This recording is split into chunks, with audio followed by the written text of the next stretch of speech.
Update. Am I the a-hole for passing out during a family gathering meant to introduce our new baby? Original post. So recently I, 27 female, had a beautiful baby girl with my husband, 29 male. She is my pride and joy. I love her more than I love myself. But taking care of her has taken its toll on me. My husband promised the work would be 50-50 when we agreed we wanted children. But I don't feel that's being reflected by his actions this past month. It's gotten to the point where I can't even ask him to wash her up without him saying something along the lines of, "My paternity leave is short. I want to make the most of it by relaxing a bit. I'll help you out later." And I get it. His paternity leave is only 6 weeks while mine is 16 weeks. But my nether regions hurt for a better part of 2 weeks after the birth, and all he could do for me was occasionally burp her. Now, my baby girl has got into a phase where she doesn't want to sleep. She'll sleep for an hour, but then she's up and back to crying, and I have to get up and try to soothe her. It's been happening for a week now, and I've gotten so little sleep that I'm nodding off while eating or doing the laundry and stuff. Saturday was the month anniversary of my daughter's birth, so I decided to gather both sides of the family to meet her. They hadn't met her prior because A, I wanted to rest as much as I could, and B, I heard somewhere that you shouldn't be taking babies out and about when they're fresh out the womb, because they're more prone to illness then. So we had this gathering at my mother's house and all is well. Everyone was cooing over our baby. There was food, people were catching up or meeting for the first time. It was nice. But I had gotten about 3 hours of sleep, generous estimate, in total the past week, and I was starting to feel the effects of it. I was feeling lightheaded and clammy, but I didn't want to make a scene, so I tried to go to a bedroom to lie down. I didn't take 10 steps before my vision completely blacked out. I wasn't down for long, but I had fallen over, which drew some attention. I explained to everyone who was concerned that I was fine and that I was just not getting enough sleep, and I could see my husband visibly frown at that.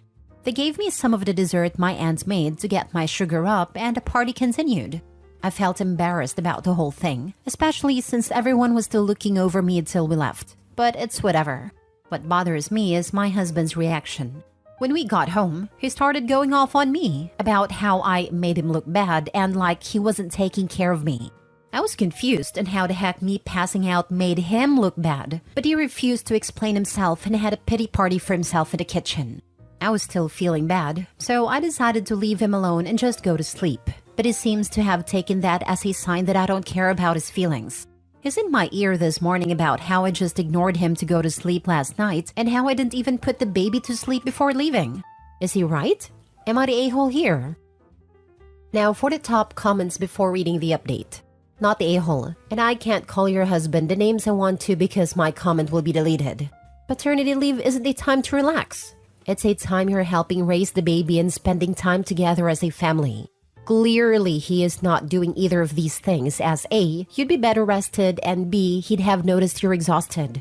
Your passing out made him look bad because it was clear to everyone that you're being left to raising your baby alone.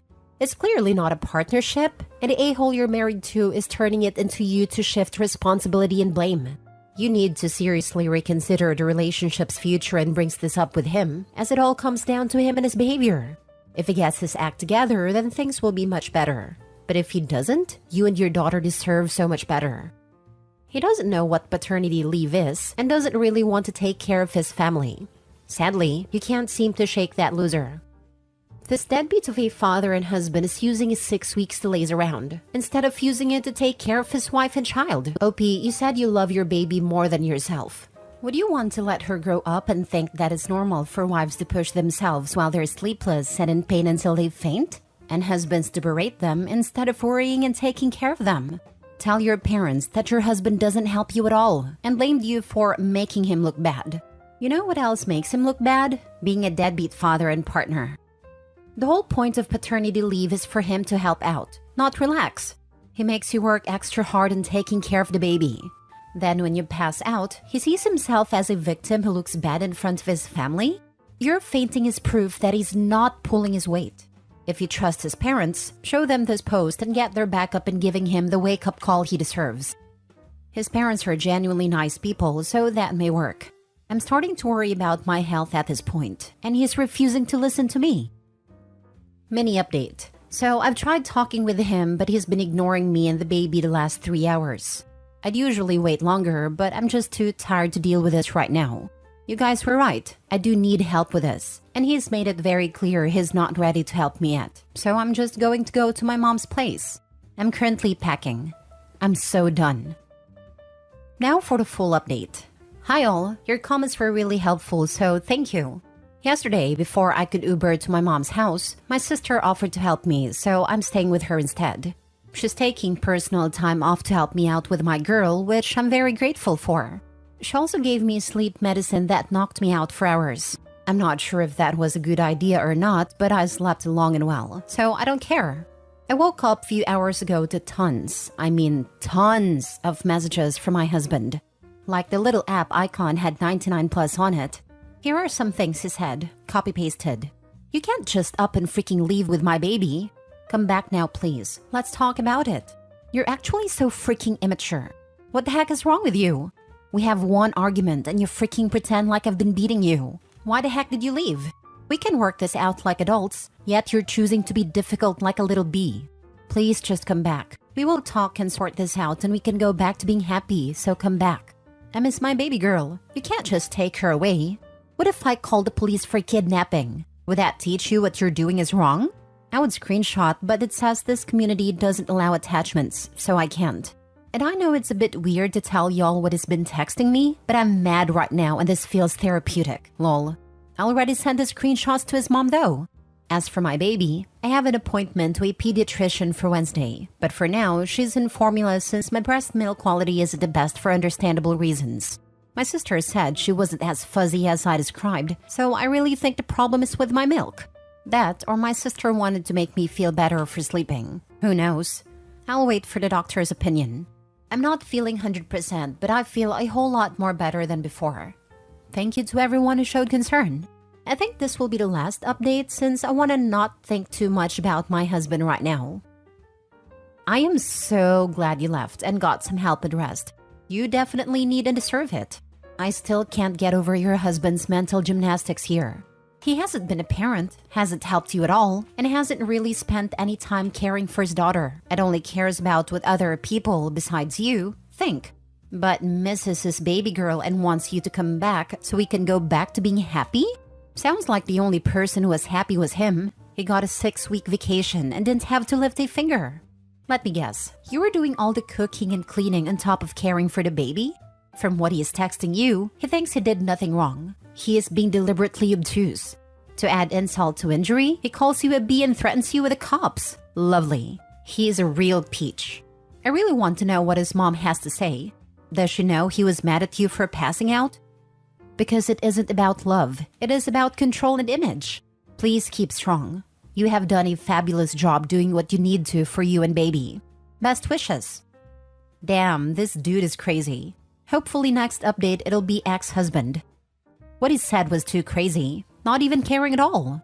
Even though his wife had fainted, he kept swearing and talking about solving the problem.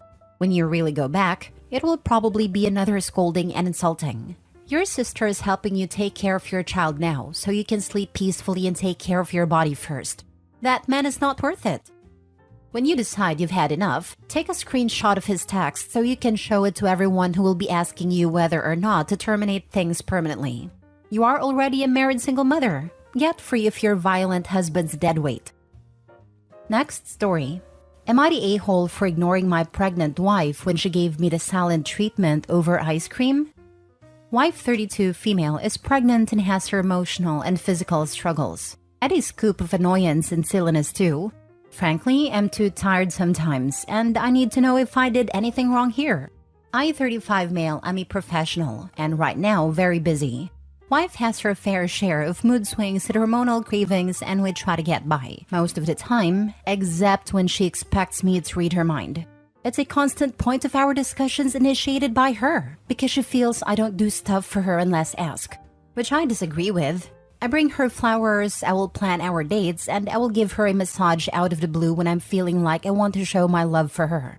On the other hand, she expects me to have the clairvoyance to know she's craving a box of donuts when she calls me to work saying, I wish I had something sweet to eat, all the cookies are finished. Or I want to fix a chicken sandwich right now but there's no patties left.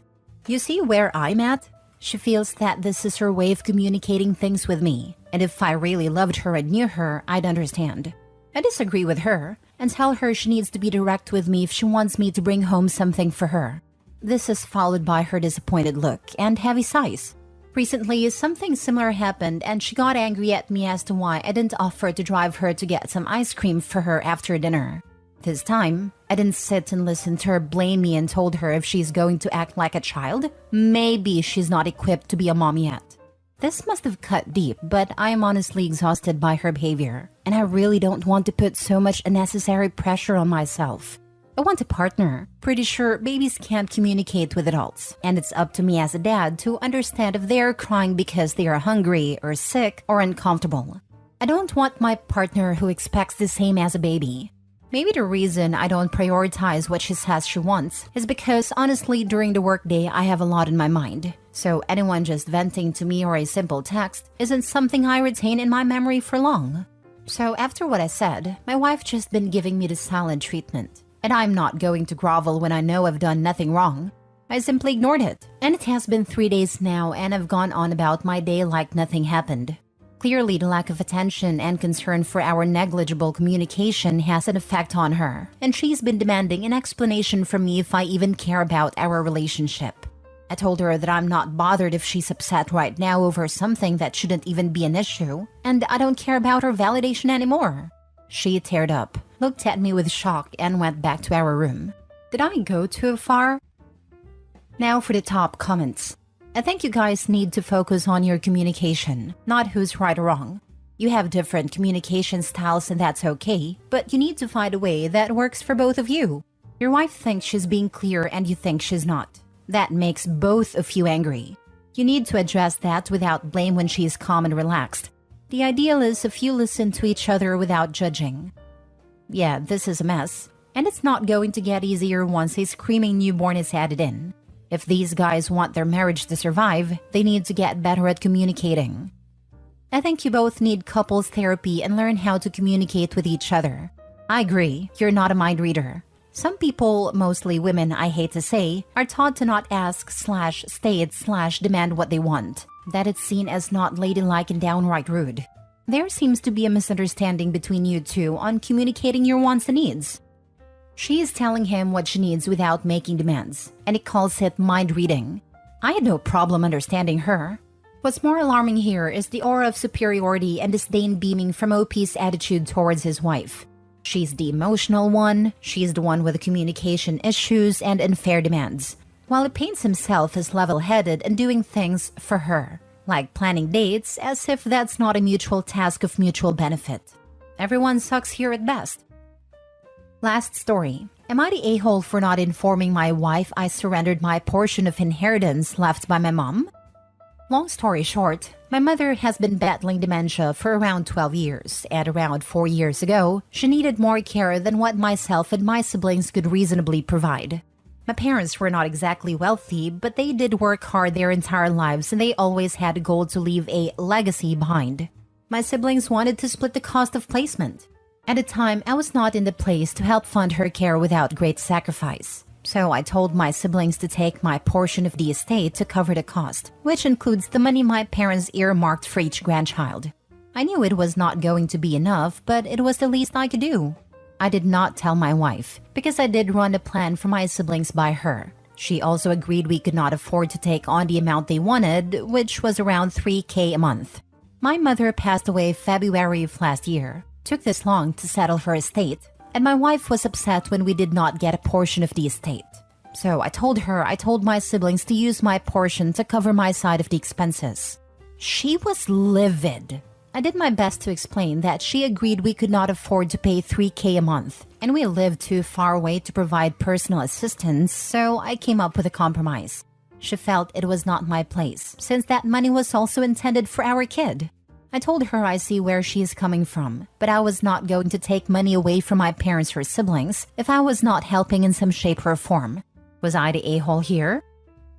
Wait, your parents had money, but because it was planned for inheritance, you and your siblings were covering the cost of care instead of your mother, or whoever was managing her finances, just paying for it? Nah, the plan was for all of us to get together to pay for their care. I am the youngest and was not as established as my siblings. I could not afford to contribute. They could, but since I could not afford it, I gave up my portion of my inheritance. How much would your portion of the estate have been? How many months would you have had to pay $3,000? It was wrong of you to not tell your wife how this was going to go, but was a good compromise to do your part of your parents' care. No a-holes here. You wanted to do the right thing for your parents, but screwed up by not including your wife in the discussion. Your wife didn't appreciate it, feeling this was somehow done behind her back. We just would have split it evenly among us. It was sizable, around $200K, and she lived for around 4 years in her care facility. So largely a drop in the bucket. My $3K was also in the lower end because they knew I was not established. That is a fair take. My logic was I did tell my wife about the plan. She agreed we could not afford it. So what exactly would have changed if I told her I was giving up my inheritance? She already agreed we could not afford it. Until your mother died, it was her money, even if it was earmarked for your inheritance. Your mom apologizing for spending your inheritance makes her a good person. You saying you'd rather have her than her money makes you a good person. I see the apple does not fall far from the tree. Edit to clarify. I did not provide my whole life story since I did not think it was needed. I do agree I should have told her. I do not know why I did not tell her, and I am going to apologize for not telling her. As for why my siblings did not use her money, as far as I know, it was for tax reasons. Her assets were not liquid. I know the subject came up when it came time to pay for college because our mom got officially diagnosed when I was 14. She had early onset dementia. They were talking about selling some assets to cover my college costs. I told them it was not needed since I got a scholarship and worked to cover my living expenses. Our mother was cash poor. For as long as I can recall, my oldest sibling covered the majority of the household costs. I never really gave how much money my mother had much thought. I was also oblivious to the hell my siblings went through, shielding me from reality. That being said, the reason they did it the way they did was for tax reasons, and it was just easier that way. I do not know the details, and to be honest, I don't even care. I wish I could give them more because they gave me so much. I know it was painful for our mom to refer to them as strangers, but always lit up when she saw me. Yet she was at a lovely place she was because of them. I simply existed. End of the day, I do owe my wife an apology, and I will do so. As for the money, that is the least I could do for all they have done for me. I can never repay them for all they did for me.